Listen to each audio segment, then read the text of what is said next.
Hello friends, I am Apruti. Welcome back to our channel plants space.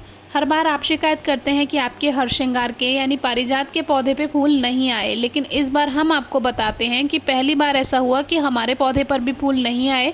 केवल एक दो branches पर ही कलियां आई और उसमें सीड्स भी बन रहे थे, लेकिन इतना काफ़ी नहीं था। जब हमारे ही पौधों पे फूल नहीं आएंगे तो फिर हम दूसरों को क्या सिखाएंगे कि कैसे अपने पौधों की देखभाल करें। इसीलिए हमारे प्लांट का रिजल्ट अच्छा होना बहुत ज़रूरी था।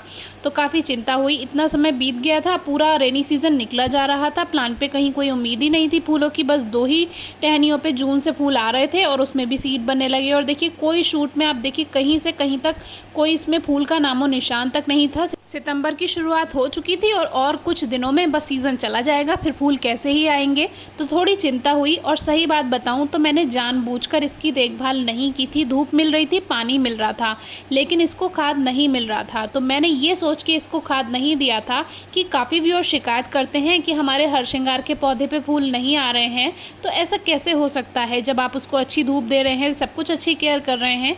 तो मैंने इसको खाद नहीं दिया और देखती हूँ कि ये बिना खाद के हमें फूल देता है या नहीं। और ऐसा ही हुआ, सच में इसने थोड़े से फूल तो दे दिए एक दो टहनी पर, लेकिन फिर इसने फूल नहीं दिए। और अगर मैं इसमें खाद नहीं मिलाती तो इस साल ये फूल नहीं देता। तो मैंने क्या किया, मिट्टी की गुड़ाई करी, उसमें खाद डाला। और देखिए थोड़ा सा ही खाद डालने का असर आपको अभी दिखेगा, रिजल्ट आगे देखिएगा। लगभग मैंने 2-3 बार इसमें इस तरह से ये खाद इसमें डाला है। और खाद कोई बहुत खास वाला नहीं है, केवल गोबर की खाद यानी कावडंग है। और हम आपसे कई बार कहते हैं केवल कावडंग और वर्मी कंपोस्ट के यूज़ से ही आप बहुत अच्छा रिजल्ट अपने प्लांट्स में पा सकते हैं। खास तौर से जब फ्लावरिंग सीजन होता है तो प्लांट्स को हर 25 से 30 दिन में आप खाद ज़रूर दीजिए। अगर आप खाद नहीं देंगे तो उसको पोषण नहीं मिलेगा, क्योंकि पॉट में इतनी जगह नहीं है वो ग्रोथ कर पाए। तो अभी इसमें खाद अच्छे से देने के बाद मिट्टी की गुड़ाई कर दी, अच्छे से पानी दे दिया और अब हमारा प्लांट अच्छी फ्लावरिंग करने के लिए तैयार है। तो जो इस पे पहले से फूल आ रहे थे उसमें तो काफ़ी अच्छी फ्लावरिंग हुई ही, और जो सीड्स बन रहे हैं वो भी सही से बनेंगे। लेकिन केवल 10 दिन में ही मुझे इतना अच्छा रिजल्ट मिलेगा कि मेरा पूरा पौधा कलियों से भरने लगेगा। तो ये मुझे बिल्कुल उम्मीद नहीं थी, क्योंकि इतनी जल्दी रिजल्ट अक्सर नहीं मिल पाता। लेकिन फ्लावरिंग टाइम है, फ्लावरिंग टाइम पर ही अगर आप देखभाल सही से कर लें तो आपको जल्दी और अच्छा रिजल्ट आपकी उम्मीद से भी ज़्यादा मिलता है। तो ये जो पुराने फूलों की टहनियाँ हैं, ये 2 टहनी तो मैंने आपको पहले दिखाई ही कि ये पहले से थी, लेकिन इसमें नई कलियाँ केवल 10 दिन में बनी हैं।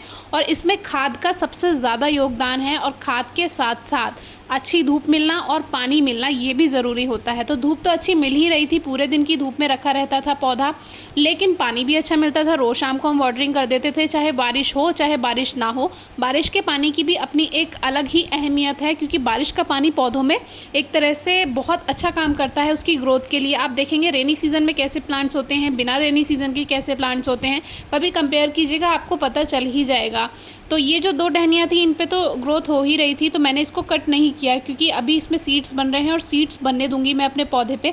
अगर आपको नहीं चाहिए पौधे पे सीड्स तो आप हटा सकते हैं, लेकिन ये है कि आपको बहुत से काफ़ी व्यूअर्स पूछते हैं कि सीड्स कट कर देने से क्या फ्लावरिंग पे इफेक्ट पड़ेगा। तो देखिए अक्टूबर के बाद से वैसे भी इसका डोरमेंट सीजन शुरू हो जाता है, तो इससे अच्छा आप पौधे पे सीड्स बनने दें, क्योंकि डोरमेंट सीजन में तो वैसे भी फ्लावरिंग नहीं ही करेगा प्लांट। तो जितने सीड्स बन रहे हैं उतना और भी अच्छा है।